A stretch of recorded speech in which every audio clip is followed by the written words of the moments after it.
Please note that since this episode was recorded, the bowel screening age has now been lowered.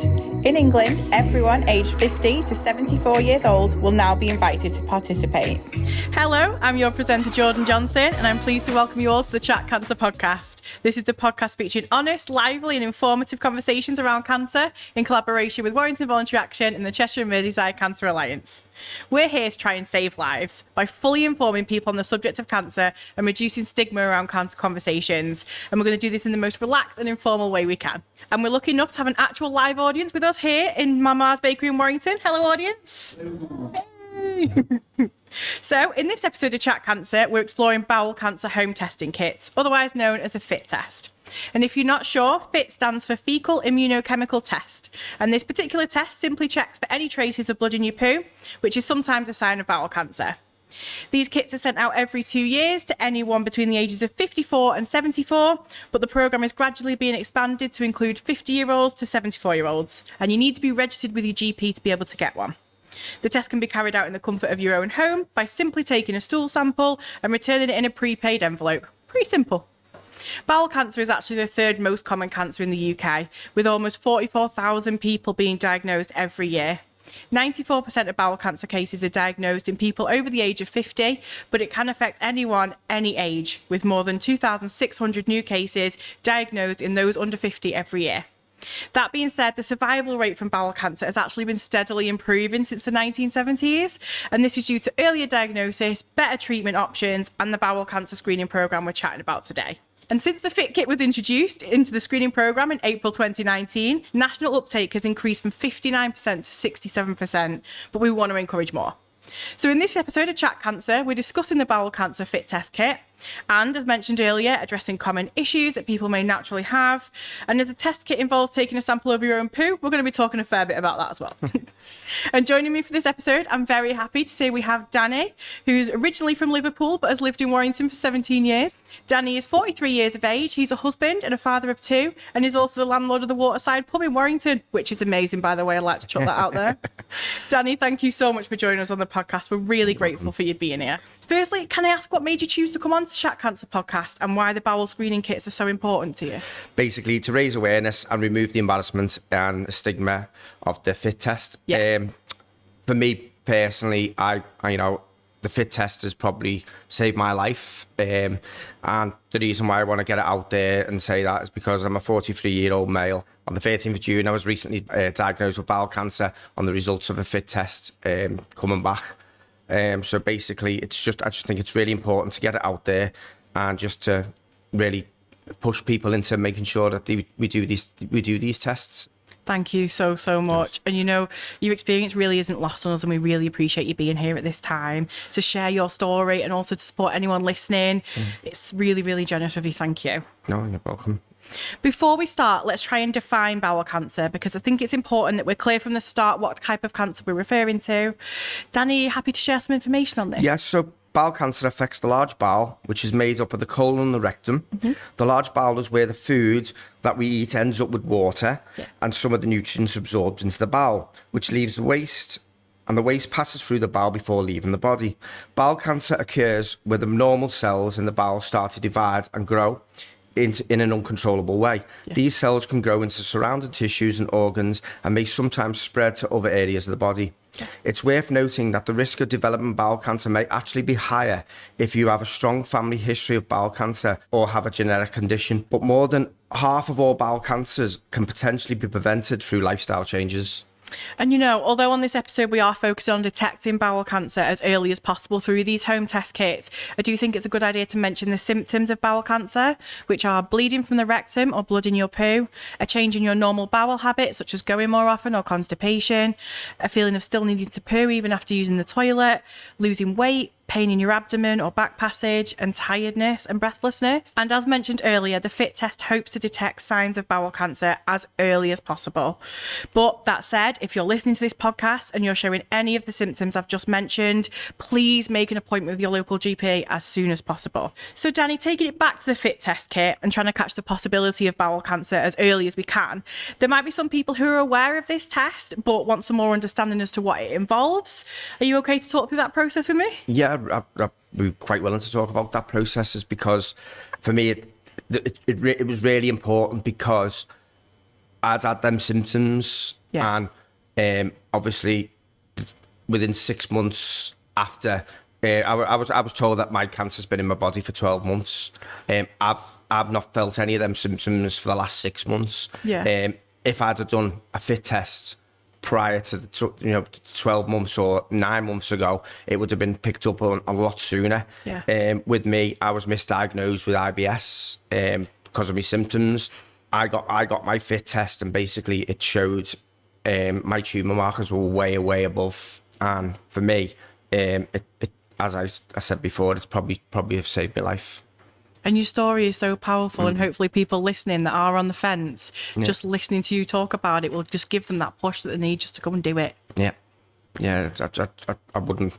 It's one of the biggest things I'd recommend, and I'm hoping today we can remove the embarrassment and the stigma of it, and just make sure we get it sent off. Yeah, I'm 100% on board, and that's what we're here to do. So for people between the ages of 54 and 74, these kits are sent out every 2 years to those in England. Danny, how are these kits received? How do they arrive? So I believe when you hit that age, they're automatically sent out if you're registered with a GP. They'll come through the post. Now, a lot of people would either do these kits straight away and send them off. A lot of people put them in that drawer in the house, where everyone's got that drawer where it's full of everything else. And my if I can get one person to send that off and save a life today, that's my biggest objective of it all, because they're there for a reason. And I've got a family member that's probably had that kit delivered, and it's been sat there for a year and still not sent it off, even though what I'm going through right now, the kit's still not been sent off. And it does annoy me in a certain way that, you may not have the symptoms. I didn't have the symptoms. And that can pick it up straight away. Yeah, it definitely is. It is so important.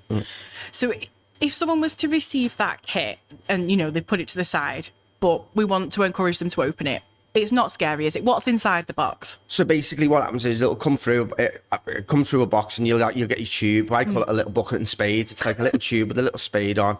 You get a form that sometimes you fill in, or you can write on the tube that comes on. It comes back into an envelope, and you can post it off. With my cases, I actually went to the doctor and actually requested it at reception, and it was quite daunting really, because the reception was full, and you stood there, and there's no social distancing queues no more. There's people right behind you, and you're like, can I have a poo kit?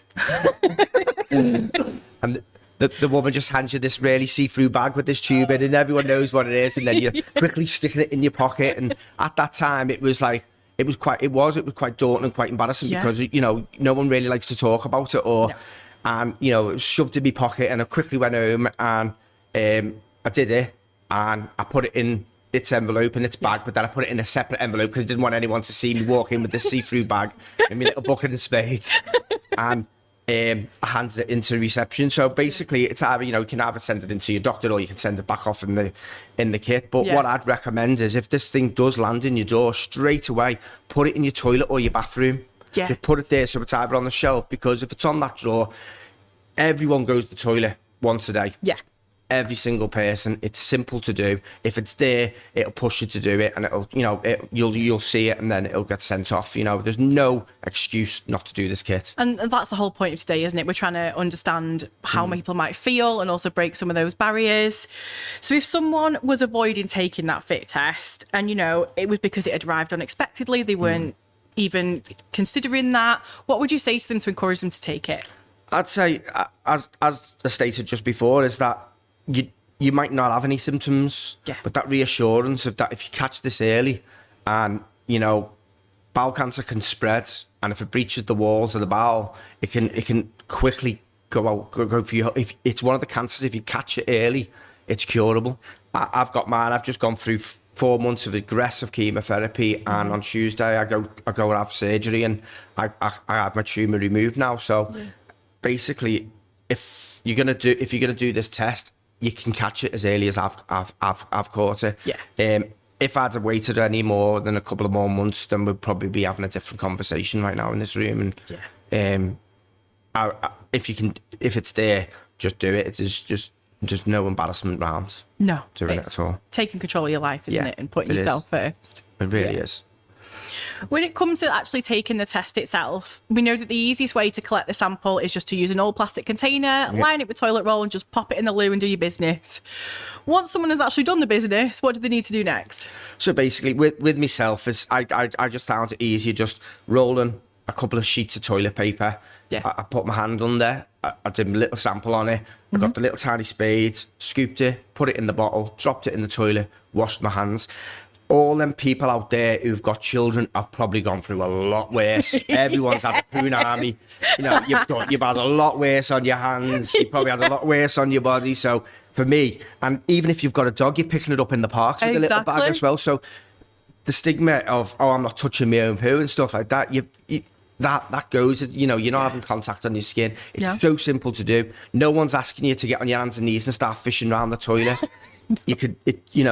It's just simple. You just do it that way. It definitely is. And it's so quick, isn't it? Just 2 really, minutes, really done. Quick. There's no pain. No. You know, considering what some people actually go through, finding out other cancer and going through other tests and stuff, this is painless. Yeah. It's absolutely painless. And you're not doing it in front of a room, in front of 3 people. There's no one else in the room with you. No one's watching. You can invite people if you want. Well, we don't judge anyone's lifestyle choices.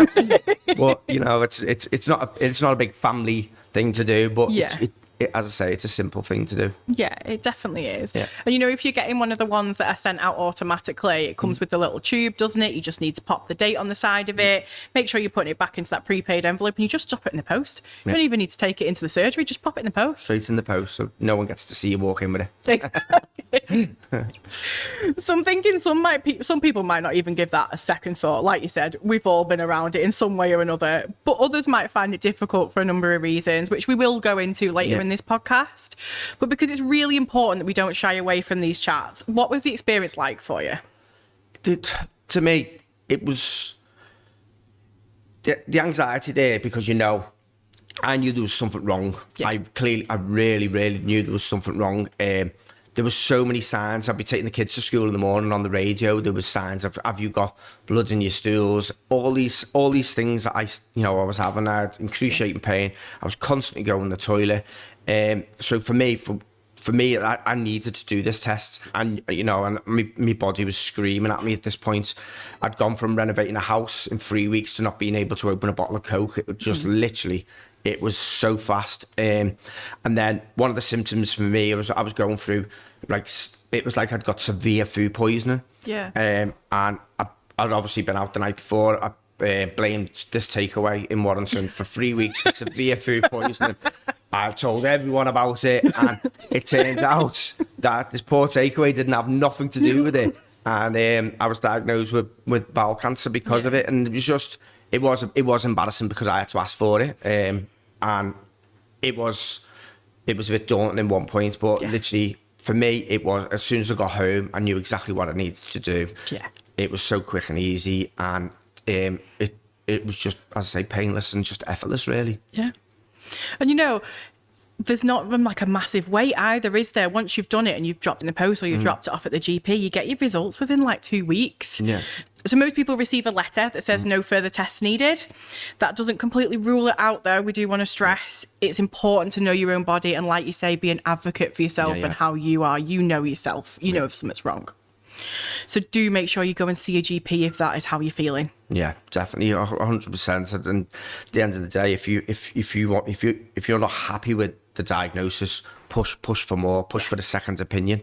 You know, for me, I got my results within 4 days, and the new the NHS app it come on there. But so I see my results before the doctor. Yeah. And I knew everything was elevated. That was on there, and then I was referred then to go and see a colonoscopy. Colonoscopy all happened, and then the rest is history, really. And Yeah. And, like you just said, if it's further tests, you saw it on the NHS app, but it could be a phone call, it could be a letter. If it does say that the further tests are needed, like the experience you've had, it means that blood was found in your sample. And this could be caused by other medical conditions. It doesn't necessarily mean cancer. But if it is cancer, like you said, finding it at that early stage does mean that the treatment is more likely to work and you're more likely to get it quicker, aren't you? So, Danny, based upon your own personal experiences, what would you say to someone who might be unsure about going through this process that we've just described? I just couldn't push you any more to a fit test. Just go and get it done. There's, the anxiety of waiting for the results to come through. They won't ever. They wouldn't tell you you've got cancer straight away. They'll just turn around and say your markers, or that's when you'll be sent to a colonoscopy or further investigation, and that's when you can be diagnosed through that way. And even if someone's living with no symptoms at all, like you said, if you just take that test when it drops through the door, you could get to a point where you can treat it before you've even got those symptoms showing. Oh, 100%. I was absolutely shocked when I found out that the tumour was 12 months living in me. Because you asked me family, I was perfectly normal for 6 months. Absolutely normal. Thank you so much for sharing your personal experience with us, Danny. It's really, really powerful, and I think it will really help people that are listening, that are on the fence. Just think, no, sod it, I'm going to do it. I honestly, just get it done. It's so easy. You'd be surprised how easy it is. One of my biggest things is, to me, 54 it's not an age no more. I think it should be a lot earlier and stuff like that, and that's something that I'll be campaigning for in the future because of it. Because as I say, I'm a 40-year-old male, got no history in my family with it whatsoever, and it just jumped on us. Like we said before, if it just helps one person understand how simple this test is, how simple this whole process is, and the advantages of taking the test, then we've done our job. And as we say on Chat Cancer, talking really is the most important thing. Yeah, it really is. So when it comes to the bowel cancer fit test, we want as many people to take part in it as possible, because early prevention of cancer is so, so important, and it really does save lives. But there are a number of common reasons why, even after listening to our explanation, some people might be really wary or worry about taking that test. So let's chat together about those reasons, and hopefully if anyone's listening and they share any of the same concerns, me and Danny can help you feel less alone about how you might feel. So firstly, an obvious one is some people might simply be embarrassed about handling their own poo. Plain and simple. So what would you say to someone that is feeling that way? At the end of the day, it's not going to harm you. No. It's not. You probably, as I said, if you're a father, or if you're a parent, or if you're a dog owner, you've handled a lot worse. You really, really have. And we've all gone through those embarrassing things in life, and it's so simple. You're not when they go, oh no, it's disgusting. It's not really. It was quite simple for me. I found, I rolled up the paper, put it on there, it's on the scoop. Got disposed of it straight away. And it's totally normal to feel embarrassed, isn't it? We all get embarrassed about certain things, but speaking to people like your close friends, your family, just talking them through why you feel so embarrassed might be able to just alleviate some of them concerns. Because like you say, between all of us, we've all handled poo at some point. I think since this, all I've ever gone about is handling poo to all the family and saying to everyone, it's just like, make sure you touch your poo. not literally, but and it's just, to be honest, it's just getting rid of that stigma of doing it and handling your own, handling your own poo. Exactly. And another common one that is, again, completely understandable would be the fear of potentially receiving a positive result when that letter came through the door. It might lead some people to avoid that test altogether and, preferring just to kind of live, not know about it. If I don't know about it, it's not there. Is that something that you can relate to and understand? Yeah, definitely, because believe me, if you can catch it early, you don't want to go through the pain I went through. That pain was something else, and I always turn down. It was one morning I actually woke up and I don't cry, and I was crying to my wife, and I just turned around and said, I'd rather just go to sleep and not wake up anymore. I can't deal with this pain anymore. To the point where I was just going to take myself into A&E, and if I could have removed, if anyone could do this test and not feel that pain, and we've got the message through, then that to me is like job done. I swear to God, I can't express the pain was just horrendous, absolutely horrendous. You know, you're woken up with this severe pain. Yeah. And like, hopefully listening to the story, people will understand that it's about acknowledging that fear, isn't it? Yeah. You know, you've been faced with the result that maybe people don't want, but actually you're fighting now, and that's so important. And you've spoken to people about it, you've spoken to your family, you've really put yourself out there, and that's what we want people that are listening to do. Talk it through with people that you care about and just normalise it. And, you know, focus on that early detection as well, because everything that we're saying today is that screening catches it really, really early. So if you let it sit in the bathroom for 5 months, that's 5 months that you could have caught it. Exactly, yeah. Yeah. 100%. And take it step by step as well. Focus on that test. The test is the first bit. The test is the easy bit, let's be honest. So just focus on just taking that. It'll take, like you say, 2 to 5 minutes of your time, and it's done, sent off, and that peace of mind is worth its weight in gold. Yeah. Yeah. And I suppose thinking about it, people might actually have the opposite idea as well. They might feel that they're really low risk due to their age, or they might have a really, really healthy lifestyle, and they think, this will never touch me, this will never happen to me. As a result, they might not even think that that test is necessary. So based on your personal experiences, I'm sure you've got thoughts on that. Yeah. Basically, I was on, you know, this year I was on cloud nine. We just, you know, business was in a great place. We just bought our own house. Yeah. Everything was just going so well for us. Cancer doesn't care about religion, doesn't care about age, doesn't care about race. Cancer doesn't care. It just affects everyone in so many different ways. And I was living the best life, and then it was like the whole rug had just been pulled from underneath us as a family. And for me, I've been so positive all the way through there. I could have went into a corner of a room and just been so, you know, why me, and blamed everyone and blamed the world for everything. But to me, it was just remaining positive and just not letting it affect me, and not letting my kids see me suffering, and not letting my family see me suffering. It was just, to me, it was just like, let's just be normal. It could have been a total different story if I didn't do this test. Total different story. Another symptom, which you actually touched on earlier when you mentioned that you'd had it for 12 months, but 6 months, you had absolutely no symptoms. Nothing at all. Absolutely nothing at all. If I was 54 and I had had that test land on the door, I could have sent that test off, and you know, and basically it had been caught early. Yeah. It had been caught 6 months early. You do not have to, and believe me, I did not feel nothing for 6 months. Absolutely nothing. And then it just hit me out the blue. That's the thing, isn't it? Because cancer can be asymptomatic. Yeah. It can progress without noticeable symptoms, like happen with yourself. And if you're being invited to that screening, you're eligible, so go for it. Yeah. And just don't discard it, or just don't bin it. No. You know, the biggest thing is, as I said, just take it straight up to the bathroom or put it in the downstairs toilet. You know, you go once a day. There's no excuse not to send that off. Exactly. There's absolutely, you know, and if you can't find the time for it, it takes literally 15 seconds. Yeah. If that. And it's that prevention, isn't it? And that's what we're talking about, preventative care. Catching cancer early before it even develops into these known symptoms, and it's easier to treat. So we just stress to anybody listening, don't avoid taking your fit test just because you feel well in yourself. Yeah. The next one might sound a little bit baffling to some people, but not so much to others. One final reason why people might not want to take the test is simply because they see it as an inconvenience. They've got their hands full, they've got the kids, they've got work, they've got social life, everything going on. You might intend to do it, but you keep putting it off. What are your thoughts on that? It's just, sometimes you can understand, because I've been in that situation where I was putting things off and putting things to the back of my mind. And to me, is just find that time. Yeah. Find that moment in the day to do it. It's not going to be the special moment of your day. Well, but just, you know, it's not disgusting. It's not embarrassing. No. You're not being asked to do it in front of people. No. You don't need to put it on Facebook or anything that you've just done it. Just find that 15 seconds, 30 seconds in that day just to get it sent off. And believe me, you know, you'll be thankful for it. And that tip you gave earlier about just putting it in the bathroom actually could make all the difference, because it's in your eyesight. You can't ignore it. You know, you walk in, you see it, and you go, well, I've got to do number 2, so might as well just get it over and done with now. There. And then just get it done and then send it off. I can't thank you enough for all your input and advice that you've given today, Danny. I think you've given everybody some real food for thought.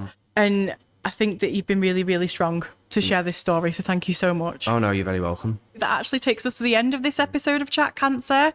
Danny, thank you so much for joining us today and sharing your personal experiences. We are so, so thankful, and we really hope it's been a positive experience for you. Oh, yeah, really has. And thank you to our live audience too.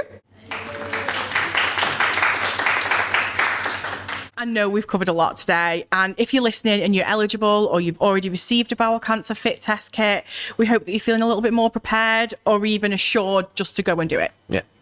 And the NHS is rolling out the Bowel Cancer Fit Test programme as we speak, offering life-saving screenings to thousands of people each year and potentially saving lives through timely, targeted treatments and follow-up care. So if you've been sent a test, please use it, because checking your poo could actually save your life.